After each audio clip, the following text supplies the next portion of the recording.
اور کنٹمپٹ بھی اس طرح کرتی ہے, توہین بھی اس طرح کرتی ہے, بغیر کسی خوف و خطر کے کہ ان کا کوئی احتساب ہوگا. تو بڑے خوبصورت الفاظ انہوں نے اس میں لکھے ہیں. دوبارہ میں کہوں کہ سرپرست سے تماشائی تک یہ اس کا عنوان ہے, فرام گارڈین ٹو اسپیکٹیٹر. اب پورا آرٹیکل تو میں آپ کو نہیں سنا سکتا, لیکن ہم بڑھتے ہیں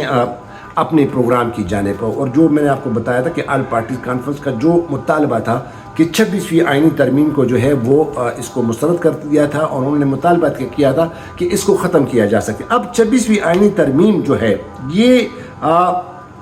یہ جو آخر میں اگر یہ حکومت اس کو ختم بھی کرنا چاہتی ہے تو پھر سوال یہ اٹھتا ہے کہ حکومت یہ لائی پھر کیوں ہے؟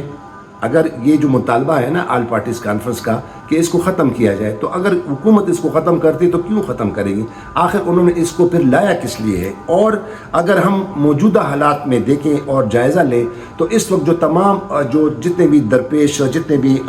آئینی, قانونی اور عدالتی معاشی جو بحران ہیں, ان سب کا نچوڑ اگر ہم دیکھیں اور اس کا جائزہ لیں تو یہی 26ویں آئینی ترمیم ہے. اور یہ جو حکومت نے یہ جو ترمیم کی ہے 26ویں ترمیم, اس کے پیچھے ایک بہت بڑا زیادہ ایک قسم کا ایک بہت بڑی کارروائی ہے, ان کا ایک بہت بڑا اس کا مقصد ہے. اور وہ تمام جو مقصد کیا ہیں, یہ تمام جو ملک کے جو آئینی ماہرین ہیں, جو قانون دان ہیں, انہوں نے کئی طرح سپریم کورٹ میں درخواستیں بھی دائر کی ہیں, بہت زیادہ اس کو چیلنج بھی کیا گیا ہے. لیکن اس میں جو بنیادی بات یہ ہے کہ آخر حکومت کو کیوں ضرورت پڑی کہ یہ 26ویں آئینی ترمیم لائیں. اب جو مورخین ہیں یا جو عام لوگ ہیں, ان کا خیال یہ کہ جو 8 فروری کے انتخابات میں جو سب سے بڑی سیاسی جماعت کا جب ان سے بلے کا نشان چھینا گیا, تو اس کے باوجود بھی جو موجودہ حکومتی اتحاد تھی وہ الیکشن کے بعد اس پوزیشن میں نہیں تھی کہ وہ حکومت بنائے. لیکن ان کے لیے پھر کیا کیا, انہوں نے ایک دھاندلی کا انتخاب کیا. اور لوگوں کے خیال میں, عام آئینی ماہرین کے خیال میں یہ بات ہے کہ جو حکومت نے جو کوشش کی وہ عوام کی رائے میں یہ ہے کہ یہ جو انہوں نے جو دھاندلی کی, وہ دھاندلی جو بڑے سر فہرست دھاندلی ہے, وہ فارم 47 کے شکل میں وہ دھاندلی کی گئی ہے. اور اس میں اس کے خلاف, اس دھاندلی کے خلاف بہت سی الیکشن کی جو عذرداریاں ہیں, اگر ہم اس کو کہیں الیکشن پیٹیشن جو ہیں وہ داخل کی گئی ہیں اس مقصد کے لیے. لیکن وہ بھی ایک بڑی لمبی کہانی ہے, ہم پہلے اپنے پروگراموں میں اس کا ذکر کر چکے ہیں. جو الیکشن پیٹیشن جو عذرداریاں ہیں کس طرح ان کو کیے ہیں, پھر وہ جو 8 ٹرائیبیونل بنائے گئے تھے, ایک لمبی کہانی ہے, ہم پہلے پروگرام میں ڈسکس کر چکے ہیں. لیکن اب عوام کا ایک تاثر یہ ہے کہ اس وقت میں عدالتی نظام تبدیل کرنے کے لیے جو 26ویں ترمیم کے لیے جو اس میں جو بنیادی چیز کی ہے وہ یہ ہے کہ اپنے منظور نظر اپنے من پسند ججز کو ان کو آئینی عہدوں پر بٹھایا. اور اس میں پہلے جو ہے جو 26ویں آئینی ترمیم کا جو بنیادی جو پہلا مسئلہ تھا وہ چیف جسٹس کی تعیناتی تھی. اور آپ کو پتہ ہے کہ جو چیف جسٹس قاضی فائز عیسیٰ جب چیف جسٹس ریٹائر ہوئے تو اس کے بعد جو سینئر ترین جج تھے وہ جسٹس منصور علی شاہ تھے, لیکن ان کو وہ جج نہیں بنایا گیا, چیف جسٹس نہیں بنایا گیا. ایک 26ویں آئینی ترمیم آئی اور اس کے تحت پھر جو طریقہ کار اختیار کیا گیا وہ پھر چیف جسٹس کا ایک یہ بھی تعیناتی بھی جو تھی یہ 26ویں آئینی ترمیم کا حصہ تھی. اور اس طرح پھر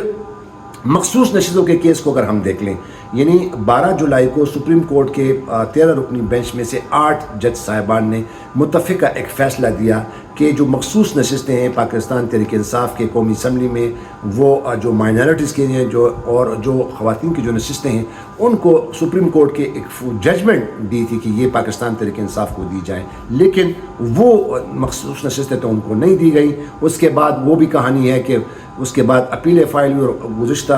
1 مہینہ پہلے سپریم کورٹ کے جج نے ان کو سارا سب کو چھڑا دیا اور اس کے فیصلے کو, اور پھر مخصوص نشستیں جو ہیں وہ PTI کو نہیں دی گئیں اور تمام جو اور پارٹیاں تھیں ان میں بندرباڑ کر دی, ان میں تقسیم کر دی گئی. تو یہ ایک تمام عوام تاثر پایا جا رہا ہے. اور اس کا جو بنیادی جو مقصد تھا, جو ایک قانونی اور آئینی پہلو تھا کہ جس کورٹ نے, جن ججوں نے, جس بینچ نے وہ مخصوص نشستوں کے کیس کے حوالے سے جو فیصلہ صادر کیا تھا, ان ججوں کو پھر جو آئینی بینچ میں جو سن رہا تھا نظر ثانی کی درخواست میں, ان ججوں کو اس بینچ سے الگ کر دیا. تو یہ بھی ایک بہت بڑا جو ہے ایک بہت بڑا ایک آئینی جو ایک ریکوائرمنٹ تھی اس کی وائلیشن کی گئی. تو یہ تمام وہ پہرائے ہیں جو 26ویں آئینی ترمیم جس مقصد کے لیے لایا گیا. اس طرح باقی جو سپریم کورٹ کے جو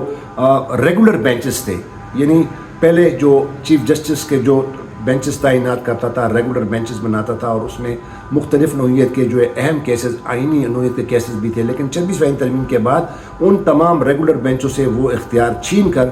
آئینی بینچوں کو سونپ دیا گیا۔ آئینی بینچوں کے لیے بھی ایک اس 26ویں ترمیم کے تحت ایک ڈھانچہ بنایا گیا ہے، اور اس کے لیے بھی ایک اپیلیں سننے کا اور کون کون سے بینچ بنیں گے اسی کا ایک کمیٹی بنائی گئی ہے اسی آئینی بینچ کے لیے، اسی ججوں میں سے۔ تو یہ بھی ایک بہت بڑا 26ویں ترمیم کا ایک بہت بڑا ایک پارٹ، ایک رول تھا کہ انہوں نے ریگولر بینچوں سے تمام وہ چیزیں جو ہیں وہ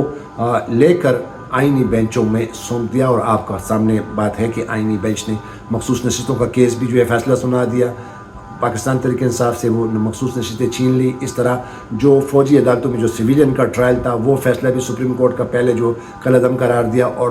آرمی ایکٹ کے تمام وہ شقیں برقرار رکھیں۔ تو یہ تمام وہ چیزیں ہیں جو 26ویں آئینی ترمیم کے تحت گھومتی رہتی ہیں، اور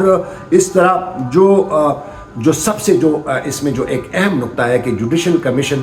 جو ہے، جوڈیشل کمیشن آف پاکستان، جو ایک آئینی ایک فورم ہے جس میں اعلیٰ عدلیہ میں ججز کی تعیناتی، سپریم کورٹ میں، ہائی کورٹوں میں جو ججز کی تعیناتی ہوتی تھی وہ آئین کے تحت جوڈیشل کمیشن کرتا تھا، اور جوڈیشل کمیشن میں جو زیادہ جو تھے وہ جج صاحبان ہوتے، جوڈیشری سے لوگ ہوتے، لیکن 26ویں آئین ترمیم کے تحت اس میں پھر حکومت کو رول زیادہ کر دیا گیا، حکومت کے نمائندگان، ان کو نمائندوں کا تعداد اس میں زیادہ کر دی، صرف اور صرف اس لیے کہ اپنے